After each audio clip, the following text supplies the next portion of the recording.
It's the dictionary. Dictionary. It's the dictionary. Dictionary. It's the dictionary. Dictionary. It's the dictionary. It's the dictionary. Hello, word nerds, and welcome to another pre-F bonus episode. Woo, woo, woo! Yay! The streamers are going. Pshh, pshh, the sirens are flaring.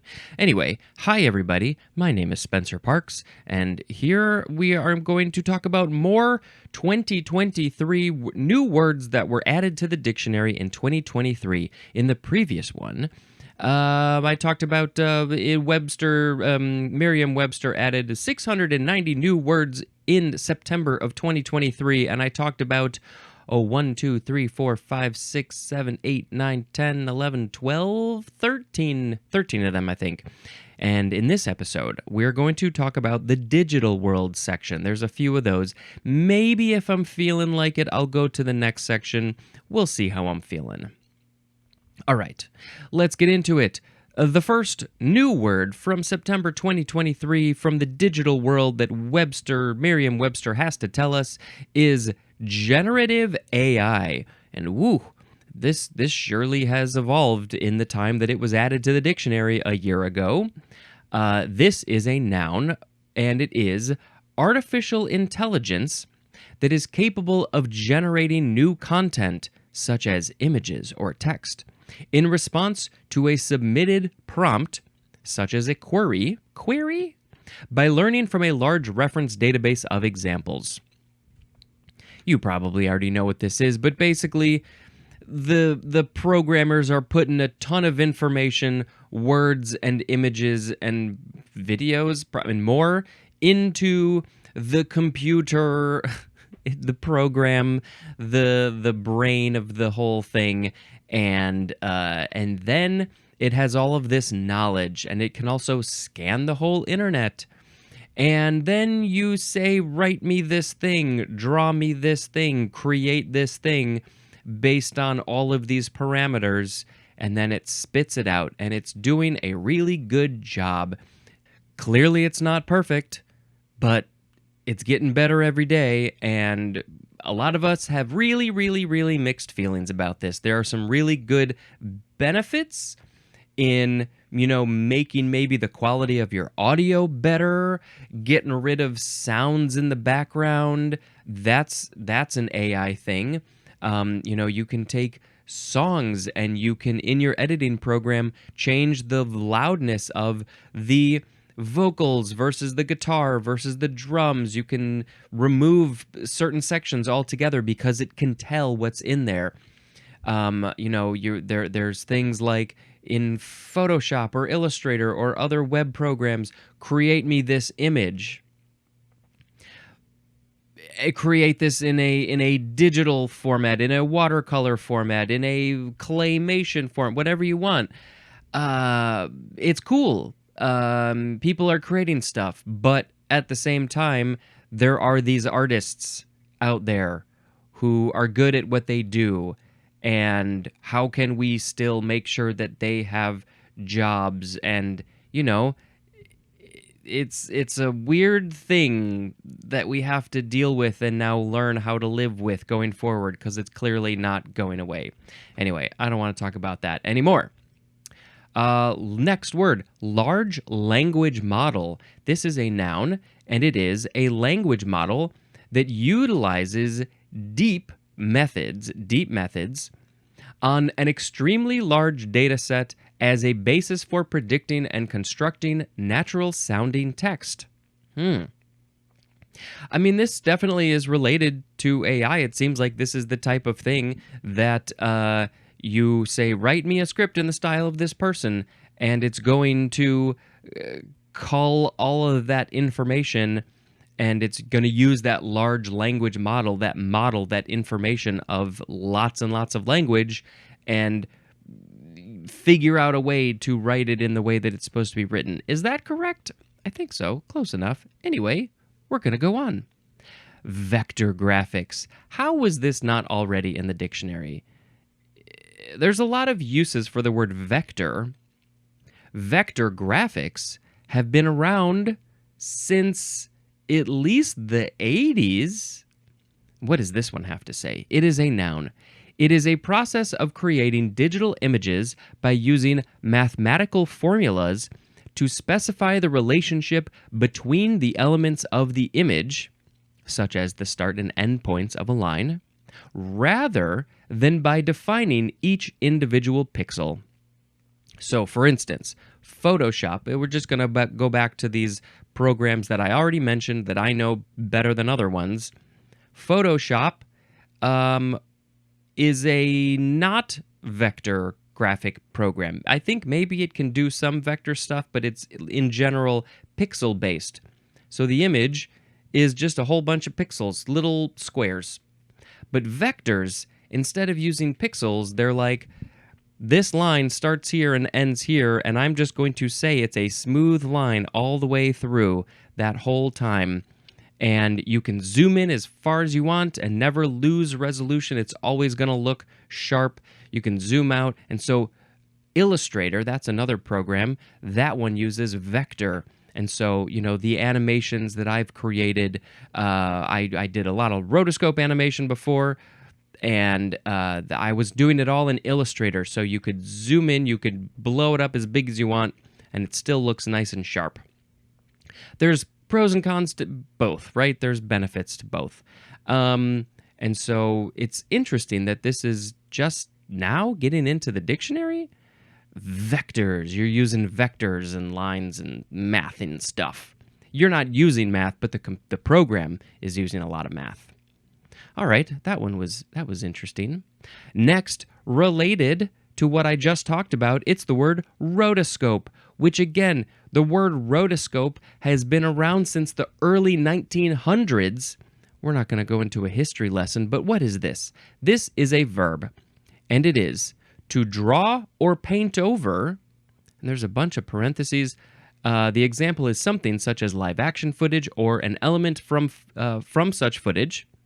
So you're painting over that frame by frame in order to create a matte, M-A-T-T-E, or a realistic animation, and also to animate or compose by means of rotoscoping. So, as I mentioned, I have dabbled in rotoscope animation way back in 2004, 2005. I was in college and I took a digital animation class and I learned how to do rotoscope animation. I think I was aware of it before then, but never was taught how to do it or didn't know how to do it, didn't have the tools to do it. And so, let's see. I think the first one I did was this animation based on a short little video that my friend Gabe and I had made, and it was called Gabracadabra, because his name is Gabe, and he was doing some magic, and I drew over that, and do I have that on YouTube? If I do, I'll put it up there. I'll put it up in the show notes. But so I was drawing what was there, and I added some other things, and so this type of animation has literally gone back until, I think, way back in the 20s or 30s. Some of the first examples were this cartoon clown that was based on somebody who was dressed as a clown, and then they just drew over it frame by frame, but changed it and had fun with it a little bit. And it turns into this really unique, realistic motion thing. And we've been seeing a lot of it. It's gotten into the digital world. Films like Waking Life, Scanner Darkly, the TV show Dreamcore LLC. I finally did an independent project called Bulbous Bouffant. I can put the link in the show notes for that one. I talked about that a while ago. That's up on the YouTube, and I took some audio, and then I filmed myself doing puppets, and then I turned the puppets into animation with rotoscope animation. But quickly, the other use of this term rotoscope is to create a matte. And it's a matte is hard to describe quickly in this moment for my brain, but it has to do with seeing through something, transparency versus opaque, something covering something else. Oh, I can't get it too deep into that. But yes, the term rotoscope is used in the visual effects world a lot. So it's like similar things you're doing something on top of footage that already exists, but what you're doing to it is different. Animation, mats, cleaning up visual effects, lots of stuff. Okay, we are now going to move on to the next word in the digital world, and it is smishing. I have never heard of this. Smishing? Noun. The practice of sending text messages to someone in order to trick the person into revealing personal or confidential information, which can then be used for criminal purposes. And I think it's fair to say that smishing is bad. Smishing. How have I never heard of this? We have to do training for work about how to recognize phishing emails. Phishing is PH. How to recognize something that is fake. They're trying to get your information, get your data, get your money, get your whatever. Put a bad malware or something on your device. Why can't a virus? That's the word I was looking for. But this one is, I get these all the time. I just got like 2 or 3 in the last couple of days. Smishing texts, okay? I said that weird. Okay.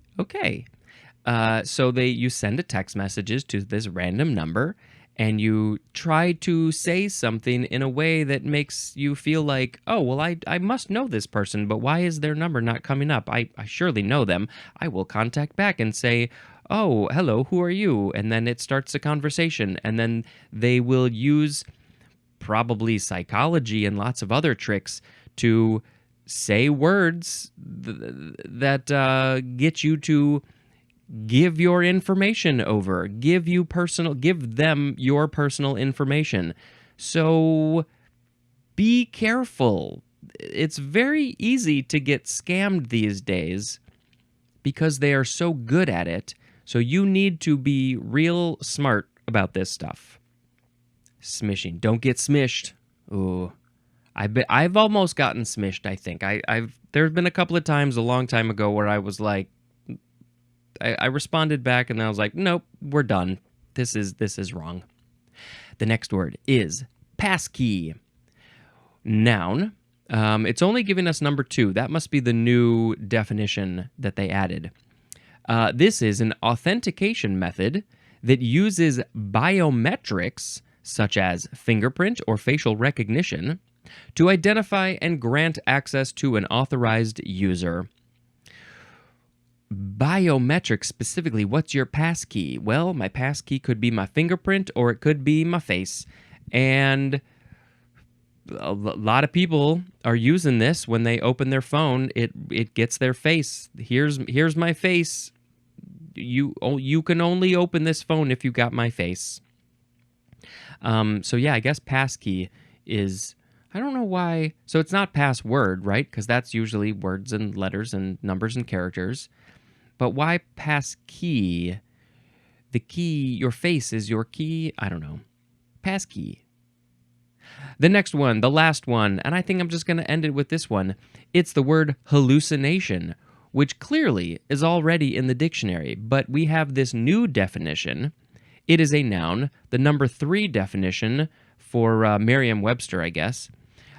This is a plausible but false or misleading response generated by an artificial intelligence algorithm. A plausible but false, or I have to reread it again. Reread it again. I'm going to reread it again. A plausible, so it's possible, but it is a false or misleading response. So, okay, so basically this is just when you say something into the AI thing, ChatGPT, OpenAI, whatever, I don't know, there's a ton of them and I don't know them all.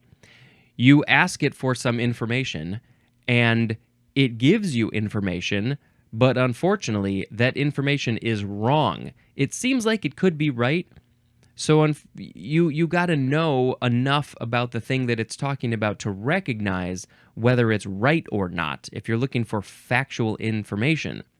And if it gives you information that's wrong, and you're like, that was not right. Excuse me, that was a hallucination. AI, you be hallucinating. Quit your hallucinating. Give me the real information. All right, those were all the new, well, a handful of the new digital world words. We had I gotta slow down. We had generative or generative. Is it generative? Generative. It's generative. Generative AI, large language model, vector graphics, rotoscope, smishing, passkey, and hallucination. And if I were to pick a word of the episode, I would pick rotoscope because I like it so much and I would like to do more of it, or at least create projects that are utilizing it. And I guess maybe I should put some links in the show notes for some rotoscope animations that I've done because I would like you to watch them, please and thank you. I had a whole series. I was doing like a regular short little animations I was putting up on a website, which are on a different YouTube channel, so I should put those in the thing, and then you can watch them and you can say, oh, cool, those were fantastic. I loved seeing your rotoscope animations. They made me very happy temporarily. Okay, that's it for this one. And maybe in the next one, pre-F bonus, I shall talk about some more new words. This has been Spencer, not I was dispensing information. Yes, I was. Goodbye.